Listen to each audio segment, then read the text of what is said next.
Section 4 की चर्चा चल रही है।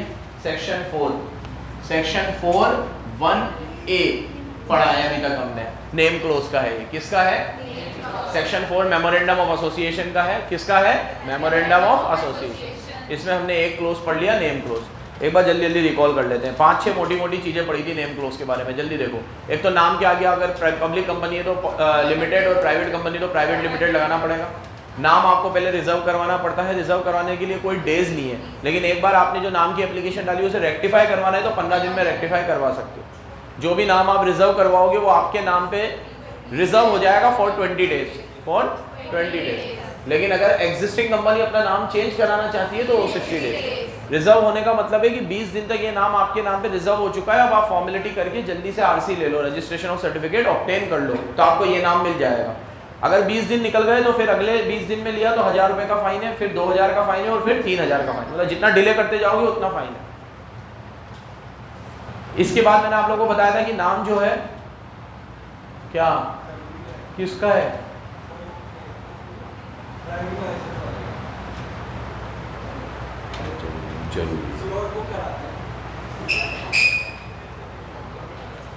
क्या बोल रहा था मैं? हाँ, नाम आपका अनडिजायरेबल ना हो, ऑफेंसिव ना हो, आइडेंटिकल ना हो, रिजेंबल ना करता हो। फिर कल अपन ने ढेरों एग्जाम्पल पढ़े आइडेंटिकल और रिजेंबल कैसे होता है, ठीक है। बहुत बढ़िया बढ़िया एग्जाम्पल थे, और उन सारे एग्जाम्पलों के ऊपर से क्वेश्चंस भी अलग अलग टाइम पे आ चुके हैं। इन्होंने क्वेश्चन को ही एग्जाम्पल बना के डाला हुआ है, ठीक है, कि नाम का सीक्वेंस चेंज कर दिया तो भी वो रिजेंबल करेगा, इंग्लिश से हिंदी कर दिया, हिंदी से इंग्लिश, रिजेंबल करेगा, सिंगुलर को प्लूरल कर दिया, रिजेंबल करेगा, आईएनजी लगा दिया पीछे वही नाम के, रिजेंबल करेगा, ठीक है। ये सब नाम ऐसे माने जाएंगे जो रिजेंबल करेंगे। इसके बाद हम लोगों ने बात करी थी, ठीक है, जल्दी आवाज आ, ठीक है, ये पूरा हो गया था।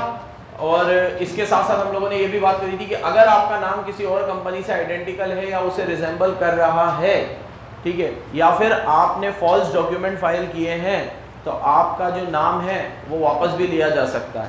मतलब ऐसा नहीं है कि अगर आपने एक बार फॉल्स डॉक्यूमेंट फाइल करके कोई नाम ऑब्टेन कर लिया धोखाधड़ी से तो वो आपका ही हो जाएगा या कंपनी खोली जाएगी। अगर आपने फॉल्स डॉक्यूमेंट देकर कोई भी कंपनी इनकॉर्पोरेट करने की कोशिश करी है तो दो बातें होंगी। अगर वो कंपनी इनकॉर्पोरेट नहीं हुई है तो वो अब इनकॉर्पोरेट होगी भी नहीं, और अगर वो इनकॉर्पोरेट नहीं हुई है तो 1 लाख रुपए का फाइन भी लगेगा, और अगर वो इनकॉर्पोरेट हो चुकी है तो आपका मैटर सब जुडाइज हो जाएगा, मतलब ट्रिब्यूनल के पास चला जाएगा।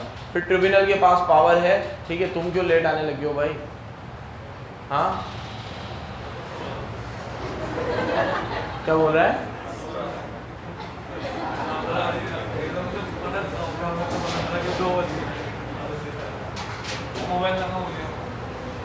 हमारी आत्मा कैसे मान जाती है इतना सोने को यार?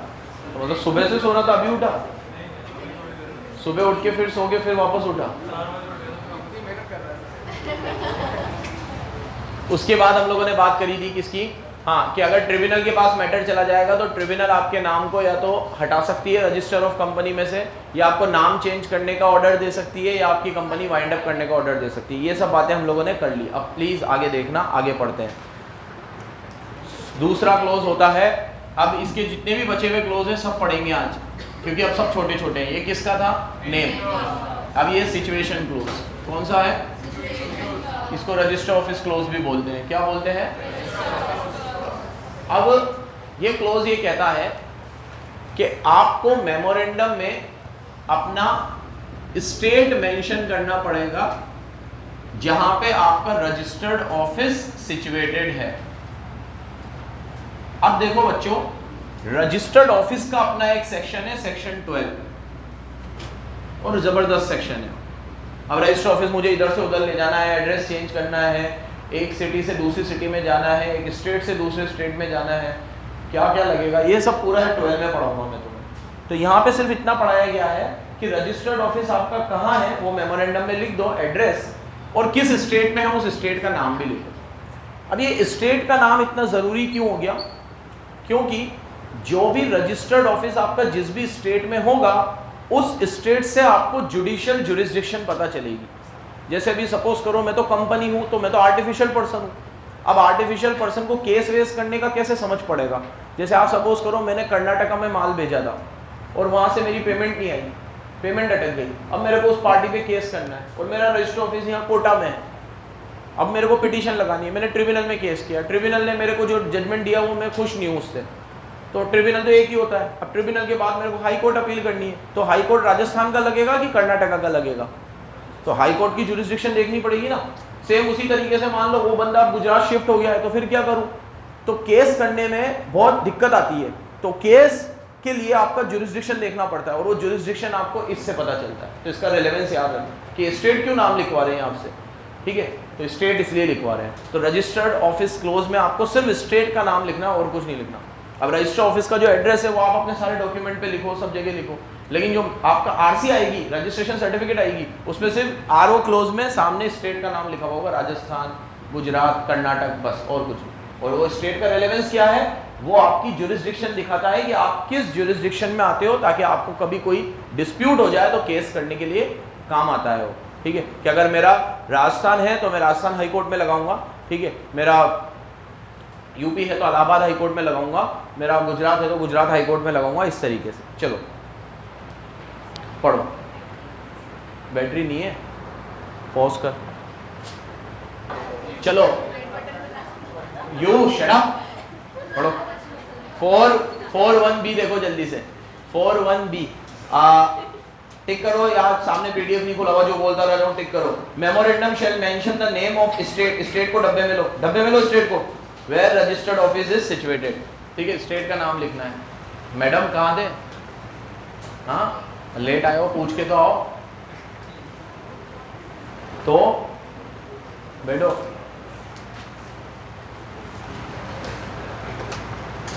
Place of registered office is important, ये टिक करो, क्यों इंपॉर्टेंट है। To establish the domicile of company for the purpose of jurisdiction, jurisdiction को डब्बे में ले लो, क्या पता करने के लिए, जुरिस्डिक्शन पता करने के लिए, इसलिए जरूरी होता है रजिस्टर ऑफिस। फिर प्लेस, जहां पे आपकी स्टैच्यूटरी बुक्स रखी जाएंगी, और it act as a address to which notices can be sent, ये पहले भी बता दिया था एलएलपी में भी, कि ये वो जगह होगी जहां पे आपको नोटिस ऑफ कम्युनिकेशन भेजे जाएंगे, ठीक है। मतलब आपका घर का पता ये रजिस्टर्ड ऑफिस है, हमें जब भी आप पे कोई छापामारी करनी होगी, जब भी हमें आप पे कोई इंक्वायरी बिठानी होगी, जब भी हमें आपसे वार्तालाप करने का मन होगा, तो हम चाय पे चर्चा करने रजिस्टर ऑफिस में आएंगे। आपके कहाँ आएंगे, तो ये एक फिजिकल प्लेस होनी चाहिए जहाँ पे सारे नोटिसेस वगैरह सर्व किए जा सकते। ये सिर्फ एक पीओ बॉक्स नंबर ना हो कि आपने कुछ भी लिख के छोड़ दिया, इसकी इंक्वायरी भी होती है। हर 30 दिन के अंदर मतलब जैसे आपकी कंपनी इनकॉर्पोरेट होती है तो 30 दिन में रजिस्टर ऑफिस वेरीफाई करवाना पड़ता है। एक बंदा आता है, चेक करके जाता है, हाँ ये रजिस्टर ऑफिस है। अब वो बात अलग है कि वो चेक करके चला जाएगा तो अपन फिर वो जगह खाली करके घर से ही चला रहे हैं, कुछ है वो फिर वापस से भी आ सकती है इंक्वायरी, लेकिन ये होना जरूरी है। आगे आ जाओ अब अगले क्लोज पे, ऑब्जेक्ट क्लोज। अब 4.1c पे आते हैं, किस पे आते हैं, नेम में बहुत सारी बातें करी थी, रजिस्टर ऑफिस में बस कितनी सी बात करी, एक स्टेट वाली बात करी, जुरिस्डिक्शन पता करता है जहाँ पे आपके सारे नोटिस सर्व होते हैं, और ये होना जरूरी है बहुत सारे एस्पेक्ट में, सारे बुक्स ऑफ अकाउंट वगैरह भी यहीं पे मेंटेन किए जाएंगे। अब आते हैं किस पे, 4.1c पे, ये ऑब्जेक्ट क्लोज का है, किसका है, इसके बारे में थोड़ी चर्चा कर लेते हैं। देखो इधर मेमोरेंडम का तीसरा क्लोज ऑब्जेक्ट क्लोज है, इसमें आपको वो ऑब्जेक्ट लिखने पड़ेंगे जिस ऑब्जेक्ट के लिए आपने अपनी कंपनी फॉर्म करी है। मैंने अपनी कंपनी फॉर्म करी है जिस भी ऑब्जेक्ट के लिए, मेरा टीचिंग का काम है, तो मैं अपने ऑब्जेक्ट क्लोज में लिख दूंगा भाई टीचिंग, एजुकेशन इंस्टीट्यूट। अब जो मैंने लिख दिया एजुकेशन इंस्टीट्यूट, तो मैं फिर यही काम कर सकता हूँ सिर्फ। अब कल मेरा मन करा कि अपन फूड इंडस्ट्री में भी जाते हैं और मैंने मनी रेस करके फूड इंडस्ट्री में पैसा लगा दिया, तो मैं ऐसा नहीं कर सकता। फिर मुझे वो सारा पैसा आपको रिटर्न करना पड़ेगा, आपसे परमिशन लेनी पड़ेगी, ठीक है, और बहुत सारी चीज़ें होंगी, मेमोरेंडम को ऑल्टर करना पड़ेगा। अब पहले तो मेमोरेंडम में ऑब्जेक्ट क्लोज ऑल्टर ही नहीं होता था, तो उसमें हम लोगों ने एक ट्रेडमार्क केस लो पढ़ा था, Ashbury railway company versus Riche का। किसका, Ashbury railway company versus Riche, याद है सबको, ठीक है। वो केस लो का रेफरेंस यहाँ पे भी दे रखा है। क्या हुआ था उस केस लो में कि एशबरी रेलवे कंपनी थी, उन्होंने अपने ऑब्जेक्ट क्लोज में लिखा हुआ था कि हम ये मैकेनिकल इंजीनियरिंग के काम करते हैं, और लास्ट में लिखा हुआ था जनरल कॉन्ट्रैक्ट, और इससे रिलेटेड हम जनरल कॉन्ट्रैक्ट भी करते हैं। अब एशबरी रेलवे कंपनी ने क्या करा, रिची से लोन लिया। लोन लेना उनके प्रोस्पेक्टस, उनके ऑब्जेक्ट क्लोज में नहीं लिखा हुआ था, मनी रेस करना, लोन लेना नहीं लिखा हुआ था। उन्होंने पैसे ले लिए और पैसे लेकर उन्होंने कहीं पे लगा दिए, जो भी काम वाम किया। उसके बाद उनके डायरेक्टर्स ने पैसे देने से मना कर दिया, रिची ने उनपे केस किया। तो डायरेक्टर ने कहा कि हमारे ऑब्जेक्ट क्लोज में तो लिखा हुआ ही नहीं है पैसे का, और हमारे पास अभी पैसे है भी नहीं, ठीक है। तो जो हमारे ऑब्जेक्ट क्लोज में नहीं लिखा वो काम हम कर ही नहीं सकते, तो आपको हमारा मेमोरेंडम पढ़ना चाहिए था। मेमोरेंडम एक पब्लिक डॉक्यूमेंट है। तो ऐसा एक डायरेक्टर ने क्लेम किया और जज ने उस डायरेक्टर की बात मान ली और रिची को बोला कि भैया आप पैसे रिकवर नहीं कर सकते क्योंकि आपकी गलती है, आपने मेमोरेंडम ढंग से पढ़ा नहीं। उस समय जितने भी शेयर होल्डर थे वो सब चिल्ला चिल्ला के ये कहते रहे कि भैया ये कॉन्ट्रैक्ट हमारे सामने ही हुआ है और हम रिची के साथ है, रिची के साथ गलत हो रहा है, रिची को उसका पैसा मिलना चाहिए, ठीक है। फिर भी कोर्ट ने उसकी एक बात नहीं सुनी और रिची ये केस हार गया, सही होने के बावजूद भी।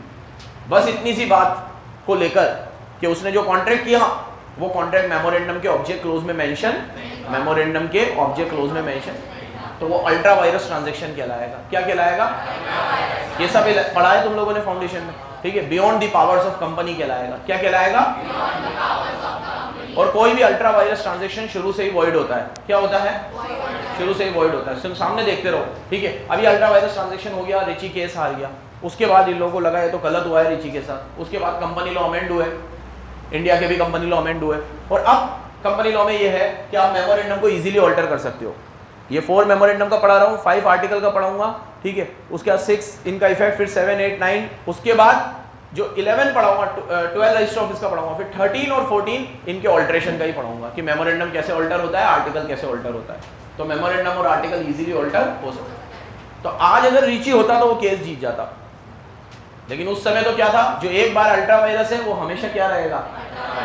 Beyond the powers of company. हाँ, लेकिन कोई ऐसी चीज है जो डायरेक्टर की पावर के बियॉन्ड है तो उसे कंपनी रेटिफाई कर सकती है, वो आज भी कर सकती है। अब डायरेक्टर ने कोई काम किया जो डायरेक्टर के पास पावर नहीं थी करने की, लेकिन बाद में डायरेक्टर ने एक मीटिंग बुलाकर मेंबर्स को अपने उसमें ले लिया, मतलब अपने कॉन्फिडेंस में ले लिया और मेंबर को कहा कि देखो भैया मैं काम कांड करके आ गया हूँ, ये कांड करने की मेरे पास पावर तो नहीं थी, लेकिन ये मैंने कंपनी के इंटरेस्ट में ही किया है, कंपनी के हित में किया है, तो आप सब इसमें कंसेंट दे दो। और सारे मेंबर ने कंसेंट दे दी, तो वो एक्ट अल्ट्रा वायरस से इंट्रा वायरस बन जाएगा, अल्ट्रा वायरस से बियॉन्ड द पावर से, ठीक है, विद इन द पावर हो जाएगा, बियॉन्ड द पावर से विद इन द पावर हो जाएगा, जस्ट बिकॉज कि हमने स्पेशल रेजोल्यूशन पास कर दिया। इसलिए ये हमें ध्यान रखना होता है, ठीक है। पढ़ो, ऑब्जेक्ट क्लोज बहुत जरूरी होता है, जो बोलता हूँ टिक करते जाओ। It shall state the object for which company is propose to be incorporated. ये क्यों खुला है? ताकि कंपनी किस पर्पस के लिए खुली है। इसमें डब्बे में आईएफएससी कंपनी के ऑब्जेक्ट दे रखे हैं, तो इसमें भी वही चीज है कि आईएफएससी कंपनी जिस भी ऑब्जेक्ट के लिए खुली है उन्हें वो लिखना होता है, तो कुछ नई चीज नहीं है इसमें। आगे आ जाओ, टिक कर लो। Company can't depart away to do anything beyond its object. अपने ऑब्जेक्ट के बियॉन्ड अगर आप कुछ करते हो तो it will be ultra vires and hence void. Ultra vires भी बोल्ड हो रहा है, वॉइड भी बोल्ड हो रहा है, तो अगर आप कोई भी ऑब्जेक्ट क्लोज के बियॉन्ड काम करते हो तो वो क्या कहलाएगा? अल्ट्रा वायरस कहलाएगा। एंड हैंस वो क्या हो जाएगा? वॉइड हो जाएगा। क्या हो जाएगा? वॉइड हो जाएगा। एक एग्जांपल दे रखा है, इसको घर पे पढ़ लेना, ठीक है। नीचे आ जाओ। A company can do anything incidental or consequential upon the object specified, but will not be an ultra virus act, ठीक है। To illustrate for trade, one have rent or own a building, issue invoice or make and receive payment। इसको important mark कर लो। एक बार मैंने अपने object close में ये लिख दिया कि मैं कोचिंग इंडस्ट्री चलाना चाहता हूँ, एजुकेशनल इंस्टीट्यूट रन करना चाहता हूँ, और मैंने उसमें कहीं कॉमर्स नहीं लिखा, तो मैं एजुकेशन से रिलेटेड हर एंसिलरी एक्टिविटी भी कर सकता हूँ, इंसिडेंटल एक्टिविटी भी कर सकता हूँ। पीछे प्रथा ध्यान देने इधर, एंसिलरी एक्टिविटी भी कर सकता हूँ। तो मतलब अभी जैसे सपोज करो कि मैं इंस्टीट्यूट चला रहा हूँ, अब कल मेरा कॉलेज डालने का मन हुआ तो मैं डाल सकता हूँ, वो एजुकेशन में ही आता है। स्कूल डालने का मन हुआ तो डाल सकता हूँ, उसके लिए मुझे कोई ऑब्जेक्ट क्लोज को ऑल्टर नहीं करना पड़ेगा, क्योंकि ये सब एजुकेशन इंस्टीट्यूट में आते हैं। अब ये एजुकेशन इंस्टीट्यूट के अंदर मेरे को ड्रेस भी देनी होती है बच्चों को, तो मैं उसकी ड्रेस भी खुद ही बना देता हूँ। अपनी एक इंडस्ट्री डाल दी, एक मशीन डाल दी, नोट्स छापने होते हैं तो वो नोट्स भी मेरे यहीं पे हो जाता है काम। ये सब इंसिडेंटल चीजें हैं जो एजुकेशन से रिलेटेड है, तो मैं वो अपने आप कर सकता हूँ। उसके लिए वो एक्ट अल्ट्रा वायरस नहीं माना जाएगा, ये लिखा हुआ है इसमें, क्योंकि वो इंसिडेंटल एक्ट है। तो जो भी आप काम करो उससे रिलेटेड अगर कोई काम कर रहे हो आप, तो वो ऑब्जेक्ट क्लोज का ऑल्टरेशन नहीं माना जाएगा। अब रिलेटेड क्या है ये किताब नहीं बताएगी, या आप देख के पहचानो कि आपके बिजनेस में एंसिलरी क्या है। मेरे बिजनेस में मेरा मेन काम पढ़ाना है, अब क्या क्या इसके एंसिलरी आ सकता है, जो अभी मैंने एग्जांपल दिए कि टी शर्ट प्रिंट कर रहा हूँ, ये एंसिलरी है, मैं वो प्रिंट करके बच्चों को ही देता हूँ, बाहर बेचने नहीं जाता। मैंने कैंटीन वगैरह रिफ्रेशमेंट वगैरह का यहाँ पे अरेंजमेंट करवा दिया ताकि बच्चे यहीं पढ़े और यहीं खा पी ले। एक हॉस्टल बनवा दिया सामने ताकि बच्चे यहीं पढ़े और यहीं रह जाए, यहीं रुक जाए, ये सब एंसिलरी। बस की सुविधा दे दी मैंने ताकि आने जाने में दिक्कत ना हो, ये भी एंसिलरी है। तो आप जिस फील्ड से जुड़े हुए हो उससे एंसिलरी बहुत सारी चीजें होती है, वो सारे एंसिलरी काम आप कर सकते हो। उसके लिए आपको ऑब्जेक्ट क्लोज ऑल्टर बढ़ू, आगे बढ़ू, आगे देखो। अब डॉक्ट्राइन ऑफ अल्ट्रा वायरस में ये टैग टिक करो, Ashbury railway company versus Riche. वैसे तो ये फाउंडेशन का है तो फाउंडेशन में ही आता है, लेकिन फिर भी टिक कर लो, पढ़ तो लिया ही हमने, है ना। इसमें वो हाउस ऑफ लॉर्ड वाला पूरा पैरा टिक कर लो, हाउस ऑफ लॉर्ड वाला, हाउस ऑफ लॉर्ड वाला डूइंग तक पढ़ लेता हूं मैं आपके लिए। हाउस ऑफ लॉर्ड हेल्ड, इसमें क्या हुआ था कि कॉन्ट्रैक्ट अल्ट्रा वायरस था, वॉइड था, क्योंकि general contractor was interpreted, general contract का मतलब था कि जो आपके मेन कॉन्ट्रैक्ट है उससे जुड़े हुए contract. If every shareholder had in the room set, और सब शेयर होल्डर ने क्या कहा कि contract which we desire to make, ये कॉन्ट्रैक्ट हम करना चाहते हैं, we authorise the director to make, हमने ही कहा था डायरेक्टर को कि आप रिची से पैसे लो, रिची की कोई गलती नहीं है, सारे शेयर होल्डर चिल्लाते रहे, फिर भी still it would be ultra virus, फिर भी वो क्या माना जाएगा, अल्ट्रा वायरस माना जाएगा, क्योंकि शेयर होल्डर उसको रेटिफाई नहीं कर सकते, शेयर होल्डर रेटिफाई नहीं कर सकते। बट आज ऐसी कोई चीज नहीं है, आज ऑब्जेक्ट क्लोज को इजीली ऑल्टर कर सकते हैं। बढ़ो, आगे बढ़ो, ये भी टिक करो। एक बार कोई चीज अल्ट्रा वायरस हो गई तो any member can get an injection to restrain from doing it, मतलब एक बार कोई ट्रांजैक्शन अल्ट्रा वायरस हो गया तो कोई भी मेंबर उससे रिस्ट्रेन हो सकता है, मतलब अपना पल्ला झाड़ सकता है, मैं तो नहीं कर रहा है तो अल्ट्रा वायरस है। तो एक बार हमने कोई काम कर लिया और बाद में पता चला वो अल्ट्रा वायरस है, मेमोरेंडम में लिखा हुआ ही नहीं है, तो उसमें मेंबर की भी कोई लायबिलिटी नहीं आएगी। अबे मेंबर की तो वैसे ही कोई लायबिलिटी नहीं आती, मेंबर की लायबिलिटी तो वैसे ही लिमिटेड होती है, तो अल्ट्रा वायरस में कहाँ से मेंबर की लायबिलिटी आएगी, तो उसकी कोई लायबिलिटी नहीं आएगी, कंपनी की नहीं आएगी तो मेंबर की कहाँ से आएगी। नीदर पार्टी कैन स्यू, कोई भी आपको स्पेसिफिक परफॉर्मेंस के लिए केस नहीं कर सकता, कोई ये नहीं बोल सकता कि अल्ट्रा वायरस ट्रांजैक्शन है तो चलो पैसे मत दो, परफॉर्मेंस दे दो, ठीक है मैंने इससे पैसे लिए थे, ठीक है पैसे नहीं दे रही, पैसे तो खत्म हो गए, तो मैंने कहा चल पैसे मत दे, तूने पढ़ाने को बोला था पढ़ा दे, पढ़ाना इसके ऑब्जेक्ट क्लोज में लिखा हुआ नहीं है, तो फिर मैं इसको स्पेसिफिक परफॉर्मेंस भी कैसे मांगूंगा। तो बोली मेरे को पढ़ाना आता ही नहीं है, बोला लेकिन तूने मुझसे पैसे लिए थे, ये कि वो खत्म भूल जाओ, आपको मेमोरेंडम पढ़ना चाहिए था। इस पूरे डॉक्ट्राइन ऑफ अल्ट्रा वायरस की एक खास बात क्या है, जागो ग्राहक जागो, क्या है, let the buyer beware, let the vendor beware, let the creditor beware, let the public beware, let the public beware. Whenever you are making contract with company, ठीक है, you must and must read memorandum, ठीक है, आपको एक बार तो memorandum पढ़ना ही चाहिए, एक बार तो ऑब्जेक्ट क्लोज पढ़ना ही चाहिए। हम छोटी चीज सब्जी भाजी भी कहीं से लेते हैं तो एक बार देखते हैं सही है कि नहीं है, वरना हमें कुछ पता भी नहीं चलता कि वो सही है कि गलत है, फिर भी हम जबरदस्ती अपना ज्ञान बनाना, ये लाल नहीं है, ये हरा नहीं है, टमाटर ये तो पड़ा है, ठीक है, उसको ज़्यादा नॉलेज होगी, फिर भी हम लेते हैं, देखते हैं, चेक करते हैं, 100 रुपये की चीज़ है, खराब भी निकल जाए इतना कुछ नहीं अकड़ेगा, लेकिन फिर भी करते हैं। तो यहाँ पे जब हम लाखों करोड़ों के कॉन्ट्रैक्ट कर रहे हैं तो एक बार तो मेमोरेंडम पढ़ना बनता है। बढ़ो, आगे बढ़ो, ये ऑब्जेक्ट क्लोज हो गया। कितने क्लोज पढ़ा दिए मैंने तुम्हें, name close, situation close, object close. आगे आओ, चौथा लायबिलिटी क्लोज, इसको भी पहले पढ़ लेते हैं फिर रीड करेंगे। यहाँ देखो, सामने देखो, लायबिलिटी क्लोज। इसमें आपको ये लिखना है कि आपके मेंबर्स की लायबिलिटी अगर लिमिटेड है तो किस एक्सटेंट तक लिमिटेड है, क्योंकि दो तरह की कंपनी होती है, लिमिटेड और अनलिमिटेड। अनलिमिटेड में तो आपकी लायबिलिटी अनलिमिटेड है, और अनलिमिटेड कंपनी के शेयर कभी नहीं खरीदने चाहिए। अगर आपने अनलिमिटेड कंपनी के शेयर खरीद लिए तो आपकी लायबिलिटी भी क्या हो जाएगी, अनलिमिटेड हो जाएगी, पिक्चर बन जाएगी। तो हमेशा कौन सी कंपनी के शेयर खरीदने चाहिए। और आप अपनी प्रैक्टिकल लाइफ में जितनी भी कंपनियों से देखते हो, Reliance Limited, Adani Limited, Tata Limited, Limited ही होगा उसमें, ठीक है। अनलिमिटेड कंपनी आपने कभी ना देखी होगी ना सुनी होगी, काल्पनिक है ये, इंडिया के हिसाब से तो काल्पनिक है। एक दो कंपनियों ने करे थे अनलिमिटेड शेयर्स इशू और अनलिमिटेड कंपनी खोली थी, लेकिन चली नहीं है, सक्सेस नहीं हुआ है, ठीक है। अमेरिका में है लेकिन अनलिमिटेड कंपनीज।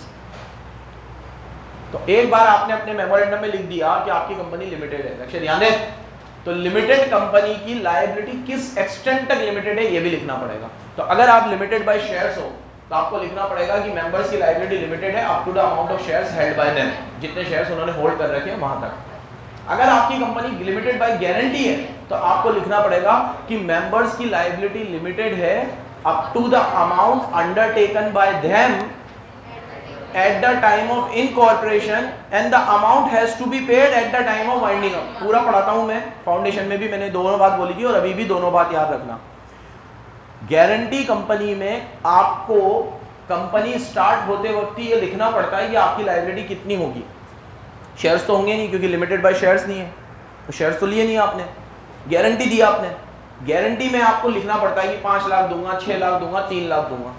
वो अमाउंट आपको स्टार्टिंग में लिखना पड़ता है, लेकिन वो पे करना है आपको कंपनी वाइंडिंग अप में जाएगी तब, कंपनी वाइंडिंग अप में जाएगी तब। अब इसका पूरा कंसेप्ट समझना गारंटी कंपनी का। अभी हमने 20 लोगों ने गारंटी कंपनी खोली और 20-20 लोगों ने लिखा कि अगर कोई भी लायबिलिटी आती है कंपनी के ऊपर और कंपनी उसे चुकाने में सक्षम नहीं है तो हम एक जना 1-1 लाख रुपए कंट्रीब्यूट करेगा। ये लिख के हमने गारंटी कंपनी खोल ली, मैं भी उसका पार्ट था। अब मेरा कुछ डिस्प्यूट हुआ उन 19 मेंबर से और मैं गारंटी कंपनी छोड़ के चला गया, हमें छोड़ के चला गया। मेरा जो भी शेयर था वो मैंने ले लिया, मेरे कैपिटल अकाउंट में कैपिटल आ गई, जो भी था वो आ गया, गारंटी कंपनी चलती रही। अब 10 साल बाद वो गारंटी कंपनी लॉस में चली गई, मेरे छोड़ने के 10 साल बाद, और वो कंपनी वाइंड अप में चली गई। अब वाइंड अप में चली गई तो मेंबर्स की लाइफ आएगी। उन 19 लोगों ने 1-1 लाख रुपए दे दिए। मेरे को भी कॉल आया कि आप भी 1 लाख रुपए दो, तो मैं दूंगा, लिखा तो था मैंने, है ना। तो यहाँ पे आप देना पड़ेगा। वेरी गुड बेटा, देना पड़ेगा। क्यों बेटा? और अगर मैंने 1 करोड़ की गारंटी दी होती तो 1 करोड़ भी देना पड़ता, देना पड़ता ना। यही तो 1 लाख है तो तुम कह रहे हो देना पड़ेगा, 1 करोड़ होता तो वो भी देना पड़ता, और 10 करोड़ होता तो वो भी देना पड़ता। ठीक है। अब बीच में क्या हुआ कि जब मैं छोड़ के गया उसके बाद इन 19 लोगों ने कहीं पे डाका डाला, ठीक है, डाका डाल के इनको पुलिस ने पकड़ लिया। जब इतना कुछ हो गया तो कंपनी वाइंड अप में जाएगी, तो इनकी कंपनी वाइंड अप में चली गई, मुझे देना पड़ेगा। क्यों? मैंने लिखा है ना, मैंने लिखा है तो मैं रहता तो देता, अभी मैं हूं ही नहीं तो क्यों दूंगा। लेकिन इन्होंने यहाँ पे एक फिल्टर लगाया है कि जब आप मेंबर थे तब और within 1 year after ceasing to be a member, आपने मेंबरशिप छोड़ दी, उसके 1 साल के बाद तक आप लाइबल हो, उसके बाद आप लाइबल। मैं किसी कंपनी से जुड़ गया तो गले की घंटी थोड़ी हमेशा मान के फिरता रहूंगा, ठीक है। किसी कंपनी में मैं था, आज मैं नहीं हूं, तो उस कंपनी में कुछ भी होता है तो मैं क्यों लाइबल होऊंगा। 1 साल का लिमिट भी इन्होंने इसलिए डाला है क्योंकि जब मैंने आपको कहा था कि जब नाव डूबती है, जहाज डूबता है, तो कमजोर लोग पहले उसमें से उतर जाते हैं। तो अगर आप उन कमजोर लोगों में से हो जिन्होंने ये देख लिया कि कंपनी वाइंड अप होने वाली है और आप छोड़ के चले गए और 6 महीने में कंपनी वाइंड अप हो गई, तो भी आपको पैसा तो देना पड़ेगा। इसलिए इन्होंने एक फिल्टर रखा है कि member is liable when he is member or within 1 year after ceases to be a member, after he ceases to be a member. तो आपने मेंबरशिप छोड़ दी, उसके बाद भी पढ़ाई दी है बात फाउंडेशन में, 1 साल तक के लिए आप लाइबल हो, उसके आगे के लिए आप लाइबल याद रखना बराबर, ठीक है। पढ़ो, अब टिक करो। In case company limited by shares, limited by shares है तो आपको कितनी लाइबिलिटी है? अमाउंट अनपेड, जितना आपका अमाउंट अनपेड चल रहा है। But if limited by guarantee है तो member undertake to the asset of the company, आपको एसेट में अंडरटेक करना पड़ेगा, मतलब कंट्रीब्यूट करना पड़ेगा। कंपनी वाइंडिंग अप में चली जाती है while he is a member, अगर आप मेंबर हो और within 1 year after he ceases to be a member, या फिर आपने मेंबरशिप छोड़ दी उसके 1 साल तक भी आप लाइबल हो, ठीक है, तो आपको कंट्रीब्यूट करना पड़ेगा। याद रखना, फिर बोल रहा हूँ, ये लाइन जरूर लिखना, कंट्रीब्यूट करना पड़ेगा in the event of winding up. कब करना पड़ेगा? और किन किन डेथ के लिए कंट्रीब्यूट करना पड़ेगा, ये नीचे लिखा हुआ है। For the cost of winding up, for adjustment of rights of contributories, और एक ऊपर ही लिखा हुआ है फर्स्ट पॉइंट में, debts and liabilities as may be. तो वो डेब्ट्स एंड लाइबिलिटी को नंबर 1 कर दो, कॉस्ट ऑफ वाइंडिंग अप को नंबर 2 कर दो, और राइट ऑफ कॉन्ट्रीब्यूटरी को नंबर 3 कर दो। ये आप जब खुद पढ़ोगे तो याद रहेगा आपको, तो इसको पूरा याद रखना है। 1D चल रहा है, ये कौन सा क्लोज है? ये इसमें 2, अगर आपकी कंपनी लिमिटेड बाय शेयर्स है और अगर आपकी कंपनी लिमिटेड बाय शेयर्स है तो आपको लिखना है आपकी लायबिलिटी कब तक रहेगी?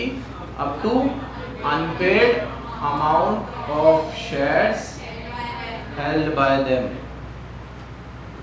यहां पे आपकी लायबिलिटी कितनी रहेगी? ठीक है, अप टू द अमाउंट, ठीक है, अमाउंट गारंटेड, जितने की आपने क्या दी थी? लेकिन ये गारंटी वाला जो अमाउंट है ना, ये 3 चीजों में काम में आएगा।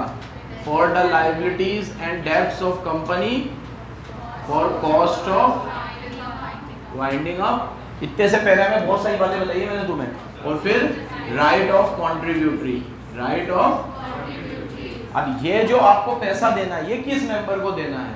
ये उन मेंबर को देना है member at the time of winding up, जो वाइंडिंग अप के वक्त मेंबर थे, number 1, and with in 1 year after he ceases to be a member। ये अलग चीज है, वो अलग चीज है। ये यहाँ पे ये पढ़ा रहा हूँ कौन से मेंबर की लायबिलिटी आएगी, और वहां पे पढ़ा रहा हूँ किस अमाउंट के लिए आएगी। अब इसमें ये डाउट आता है कि अमाउंट तो यहाँ लिखा हुआ ही है ना,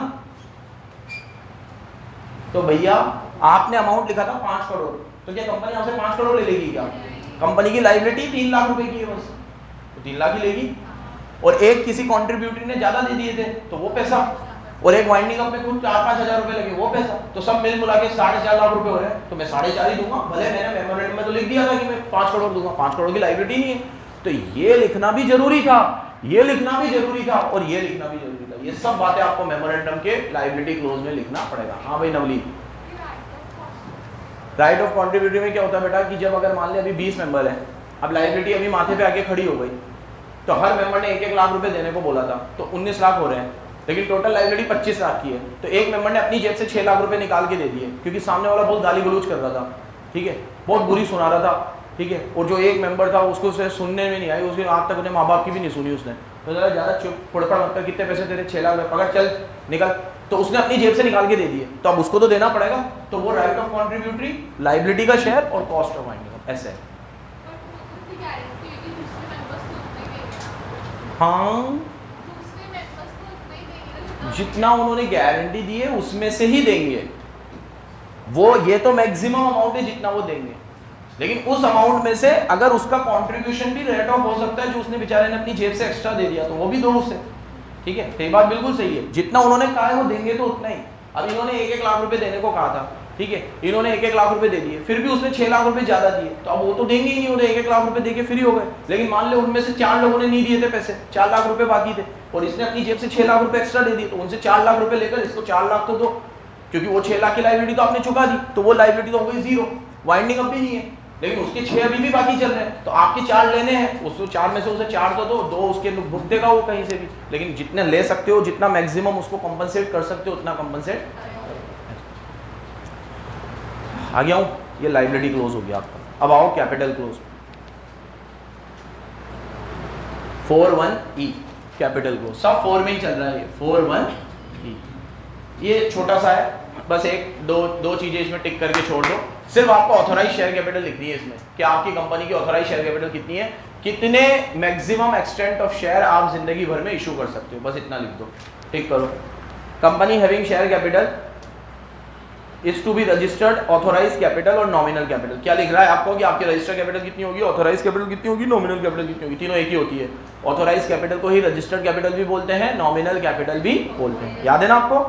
और उसका डिनोमिनेशन भी लिखना पड़ेगा, डिवीजन ऑफ शेयर। जैसे एक शेयर की फेस वैल्यू आपने 10 रुपए रखी है और आपकी ऑथोराइज कैपिटल 1 करोड़ है, तो 1 crore divide by 10 lakh share हो गए, तो ऐसे लिखो आप, जैसे बैलेंस शीट में नहीं लिखते 10 लाख शेयर @10 ईच और आउटर कॉलम में 1 करोड़। ये सेम बात आप मेमोरेंडम में भी लिख दो। कौन से क्लोज में, कैपिटल क्लोज में। कौन से क्लोज में, बराबर याद रखना, कितने क्लोज हो गए, 5 क्लोज, एक एक के अंदर का मैटर याद रखना बराबर। इसमें नेम क्लोज बहुत इंपॉर्टेंट है, इसमें से क्वेश्चन आ सकता है, और एक ये लायबिलिटी क्लोज बहुत इंपॉर्टेंट है, इसमें से क्वेश्चन, बाकी सब छोटे छोटे क्वेश्चन आने का चांसेस कम है थोड़ा।